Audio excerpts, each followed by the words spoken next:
Assalamualaikum warahmatullahi wabarakatuh. Perkenalkan saya Eka dan Mas Royan. Kami di sini akan mempresentasikan praktikum farmakognosi percobaan kelima, analisis kualitatif dan kuantitatif campuran simplisia utuh. Tujuan praktikum.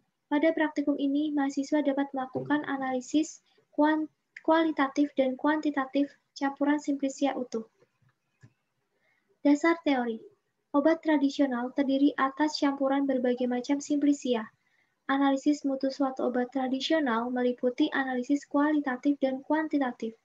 Analisis kualitatif suatu obat tradisional yang berupa campuran simplisia utuh harus dapat mengungkap macam simplisia, komponen penyusunnya, berdasarkan ciri morfologi dan organoleptis masing-masing simplisia penyusun.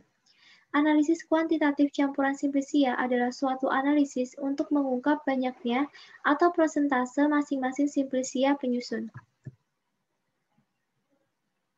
Pada percobaan ini, kami menggunakan jamu godok seninjong untuk analisis kualitatif dan kuantitatif. Pada kemasan jamu godok seninjong terdapat informasi mengenai komposisi dari jamu tersebut. Antara lain, ada Andrographidis sebesar 20%, kemudian Curcuma rhizoma 15%, Sapan lignum 25%, Melaleuceae folium sebesar 30%, dan Myristiceae frugans sebesar 10%. Kemudian dilakukan analisis kualitatif terhadap jamu tersebut dan terdapat beberapa simplisia di dalamnya. Antara lain, yang pertama ada biji kecipir dengan nama latin Pseudocarpus tetragonolobus. Secara organoleptik memiliki warna kulit hitam, bagian dalamnya putih, rasanya pahit, dan baunya langu. Secara makroskopik, bentuknya itu bulat dengan diameter 8-10 mm.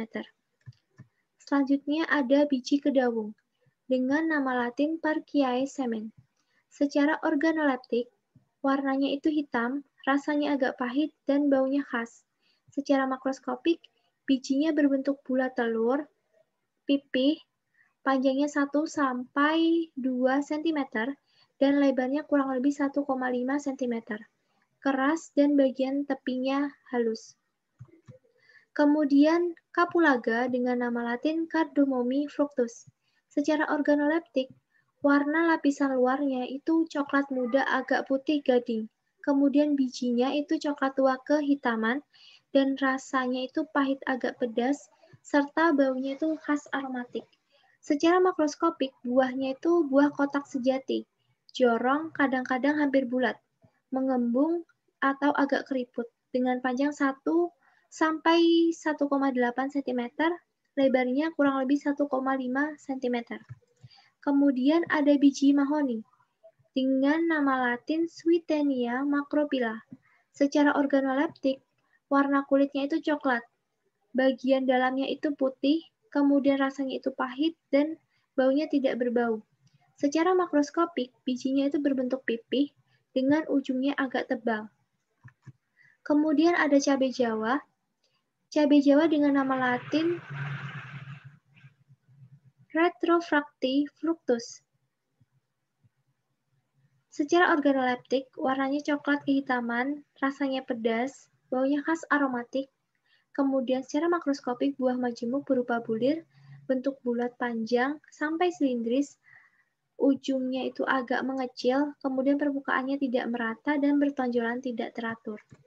Kemudian ada kayu ules dengan nama latin Helisteres isora. Secara organoleptik, warnanya itu coklat kehitaman dengan rasa tidak berasa dan tidak berbau. Secara makroskopik, itu buahnya terbentuk dari 5 helai daun yang mengumpul seperti terpilin, memutar seperti sekrup, dan ujung runcing membentuk tabung. Selanjutnya akan disampaikan oleh Mas Royan. Baik, di sini saya akan melanjutkan presentasi dari Mbak Eka. Untuk daun kayu putih dengan nama latin Melaleucae folium, analisis kualitatif organoleptik dengan warna hijau kecoklatan, rasa getir, bau khas aromatik. Rasa getir itu pahit sedikit pedas. Yang kedua yaitu makroskopiknya dengan daun tunggal. Daun kayu putih berbentuk lancet seperti ini, ujung dan pangkalnya runcing, tepinya rata, permukaannya berbulu, dan bentuk pertulangannya yaitu sejajar. Untuk kayu manis dengan nama latin Cinnamomum burmani cortex, analisis kualitatif 1, organoleptik dengan warna coklat kemerahan, rasa agak manis atau tidak berasa, bau khas aromatik. Dengan makroskopik, kulit kayu manis biasanya melengkung atau menggulung. Selanjutnya, kayu secang dengan nama latin Sapan lignum. Analisis kualitatifnya 1, organoleptik, warna coklat muda, rasa gambar, bau khas aromatik. Yang kedua, makroskopik, batang kayu secang berserat, biasanya berserat seperti ini. Untuk kulit pala dengan nama latin Myristica fragrans haut, analisis kualitatif 1, organoleptiknya warna coklat kemerahan, rasa pahit, bau khas aromatik. Yang kedua, makroskopiknya yaitu permukaan kulit pala biasanya bergaris-garis, terdapat lapisan kapur, dan baunya harum. Selanjutnya, jungrahap dengan nama latin Baekea fructescens, analisis kualitatif 1, organoleptik, warna hijau kecoklatan, rasa agak pahit dan sedikit pedas, bau khas aromatik. 2, makroskopiknya daun jungrahap berbentuk jarum, tegak, panjang 5,5 sampai 11,5 mm dengan lebar 0,4 sampai 0,8 mm. Daunnya tunggal, saling berhadapan, menggerombol pada setiap ruasnya. Untuk Sambiloto dengan nama latin Andrographis paniculata, analisis kualitatif organoleptiknya warna daun hijau tua, untuk warna batang hijau kecoklatan. Untuk rasa pahit, baunya khas aromatik. Yang kedua, makroskopiknya daun berbentuk lancet dengan duduk daun bersilang berhadapan, panjang 3-15 cm dengan lebar 15,4 cm.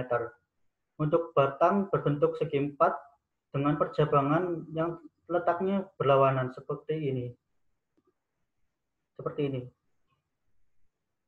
Untuk temulawak dengan nama latin Curcuma xanthorrhiza Rock, analisis kualitatif organoleptik, warna kuning jingga sampai coklat seperti ini. Untuk rasa tajam dan pahit atau agak pahit, bau khas aromatik. Dengan makroskopik sebagai berikut, kepingan bundar atau jorong seperti ini bundar, ini jorong, ringan, keras, rapuh, pinggiran berkerut seperti ini. Diameter 6 cm dengan tebalnya 2-5 mm.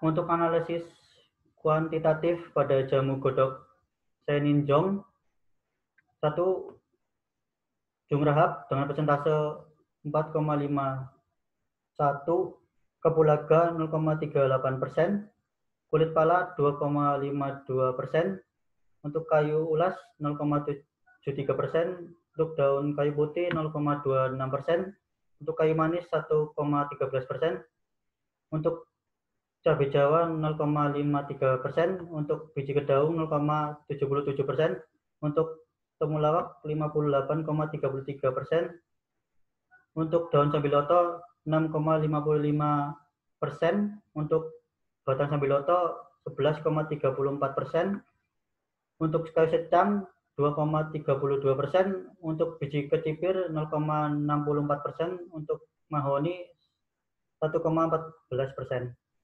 Untuk jumlah keseluruhan Simplicia jamu godok Seninjong, jumlah Jumlahnya 72 gram dengan persentase 100%.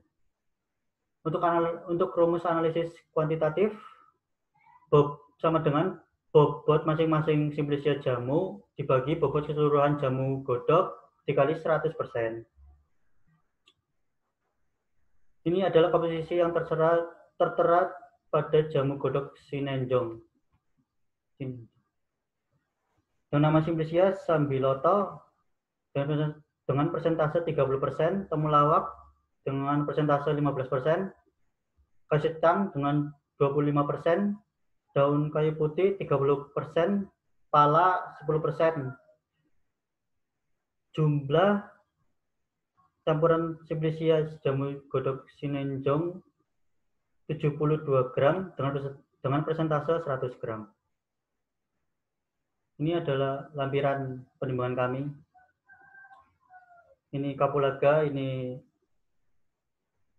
jungrahap, ini kulit pala, ini mahoni,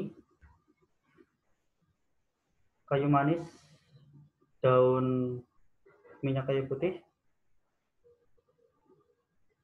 kayu sedang, dan ini keseluruhan campuran simplisia jamu godok sinenjong. Jadi kesimpulan kami pada analisis kuantitatif berbeda dengan komposisi yang tertera pada kemasan jamu godok sinenjong. Bahwa perbedaannya bahwa terdapat banyak campuran simplisia dibandingkan dengan tulisan komposisi yang tertera di jamu godok tersebut. Terima kasih. Wassalamualaikum warahmatullahi wabarakatuh.